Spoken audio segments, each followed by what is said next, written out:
क्या आपके मन में यही क्वेश्चन आता है कौन सी वैक्सीन सबसे अच्छी है, या फिर दूसरा डोज कितने दिन बाद लेना है? अगर ये नहीं तो फिर इसका साइड इफेक्ट क्या है? तीनों वैक्सीन की क्या क्या अलग अलग खूबियां हैं? अगर ये सारे क्वेश्चन आपके मन में आता है तो आपको मेरे साथ बने रहना है। नमस्कार, मेरा नाम महेश तिवारी है और स्कूलमेट ई लर्निंग में आप सभी लोगों का मैं स्वागत करता हूं। अब देश में 3 वैक्सीन आ चुकी है और आपके मन में यह क्वेश्चन आता होगा कि किसकी सुरक्षा कवच सबसे अच्छी है। तो अगर आपके मन में यह क्वेश्चन आता है भाई, तो आपके लिए ही स्पेशली ये वीडियो मैं लेकर आया हूं। कोरोना संक्रमण के लिए सबसे पहली बात कि वैक्सीनेशन ही एकमात्र रास्ता है। आपको वैक्सीनेशन कराना ही पड़ेगा अगर आपको कोरोना से बचना है। तो फिर भी इसका कुछ ना कुछ साइड इफेक्ट तो जरूर होगा। बहुत से लोग डरते हैं कि पता नहीं इसका साइड इफेक्ट क्या है, तो इसकी थोड़ी बहुत साइड इफेक्ट भी आपको मिल सकता है, जैसे कि हल्का दर्द हो गया, सूजन हो गया, बुखार हो गया, सर्दी हो गया, और इसके साथ साथ हाथ पैर में थोड़ा बहुत दर्द भी हो सकता है। एंटीबॉडीज कब तक बनेगा, ये भी क्वेश्चन आता है कुछ लोगों के मन में कि आखिर एंटीबॉडीज कब तक बनेगा। तो सबसे पहली बात कि दोनों डोज लेने के बाद ही आपका एंटीबॉडीज का फॉर्मेशन हो सकता है। एंटीबॉडीज उसको कहते हैं जो कि आपको बीमारी से बचाता है। तो वैक्सीनेशन के बाद संक्रमण होगा क्या? तो बिल्कुल संक्रमण होगा। आपको वैक्सीनेशन के बाद भी सावधान रहने की जरूरत होगी। बस आपको ये नारा याद रखना है, 2 गज दूरी और मास्क है जरूरी। ये अलग बात है कि वैक्सीनेशन के बाद हमारी ये जान नहीं ले सकता है, पर बीमारी तो जरूर दे सकता है। तो कौन टीका लें और कौन टीका नहीं ले भाई? तो जो स्वस्थ लोग हैं वो टीका ले सकते हैं, पर जो गर्भवती महिला है या फिर जिनको एलर्जी है या फिर पहले डोज में जिनको बहुत गंभीर बीमारी हो चुका है, वैसे लोग जो हैं इसका वैक्सीनेशन से पहले डॉक्टर से कांटेक्ट जरूर करें। तीनों वैक्सीन की अलग अलग खूबियां हैं जो आपको जानना चाहिए, और ये सारे अलग अलग खूबियां मैं आपके लिए लेकर आया हूं। तो चलिए जानते हैं तीनों वैक्सीनेशन की अलग अलग खूबियां क्या हैं।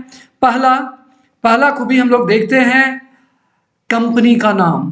भाई कंपनी का जो नाम है, पहली कंपनी जो है हम लोग इसकी बात करेंगे कोवैक्सीन की जो कंपनी है दैट इज भारत बायोटेक, और इसमें Indian council of medical research का सहयोग है। दूसरी वैक्सीन जो है दैट इज ऑक्सफोर्ड यूनिवर्सिटी और सीरम इंस्टीट्यूट ऑफ इंडिया दोनों मिलकर बनाई है। और तीसरी जो वैक्सीन आई है हिंदुस्तान में दैट इज रशियन वैक्सीन, जो डॉक्टर रेड्डी लैब बना रही है इंडिया में। इसके अलावा टाइप्स ऑफ वैक्सीन की बात करो तो इन सारे वैक्सीन का अलग अलग टाइप है, और वो टाइप के बारे में भी हम लोग को जानना जरूरी है। जहां तक कोवैक्सीन की बात करें तो इसमें डेड कोरोना वायरस का यूज किया गया है। उसी तरह से अगर हम लोग कोविशील्ड की बात करें तो चिंपैंजी में पाने वाला वायरस का यूज किया गया है, और वो वायरस जो है हमारे बॉडी के अंदर इंजेक्ट कर दिया जाता है। पर स्पुतनिक की अगर बात करते हैं तो इसमें 2 अलग अलग टाइप का वायरस का यूज किया गया है, और दोनों के दोनों वायरस जो है अलग अलग टाइप से बिहेव करते हैं। कोवैक्सीन में आपको डेड कोरोना वायरस मिलेगा दोनों के दोनों डोज में।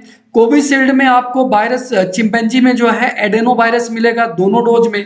पर रशियन जो स्पुतनिक है उसमें आपको 2 वायरस मिलेगा, पर दोनों अलग अलग होगा। इसके अलावा नंबर ऑफ डोज, तो नंबर ऑफ डोज दोनों में 2-2 होना जरूरी है। जहां तक अगर बात करें तो स्पुतनिक में 1 डोज लेने के बाद भी आप 60% है जो सेफ हो जाते हैं। बहुत लोग ऐसे हैं जो दूसरा डोज के बिना भी रह ले रहे हैं। तो दूसरा डोज हम कितने समय बाद लें? तो जो कोवैक्सीन है आप 28 दिन के बाद ले सकते हैं। जहां तक आपका कोविशील्ड की बात है तो आपका 42 से 56 दिन के अंदर आपको लेना पड़ेगा। और स्पुतनिक की बात करें तो आफ्टर 21 डेज 21 दिन के बाद आप ले सकते हैं। हाउ मच इफेक्टिव, सबसे ज्यादा सब लोगों के मन में यह सवाल रहता है कि तीनों वायरस कितना इफेक्टिव है। तो इसके बारे में मैं आपको बता देता हूं। 78% आपका कोवैक्सीन, 81% आपका कोविशील्ड और 90% आपका स्पुतनिक इफेक्टिव है ना। तो भाइयों मैंने आपके लिए इंफॉर्मेशन लेकर आया हूं। आपको इंफॉर्मेशन कैसा लगा आप जरूर बताइएगा। चैनल के साथ बने रहना है और अपने दोस्तों के साथ जरूर शेयर कीजिए जिससे ज्यादा से ज्यादा उनको फायदा हो सके। चलिए, thank you, stay safe, stay healthy.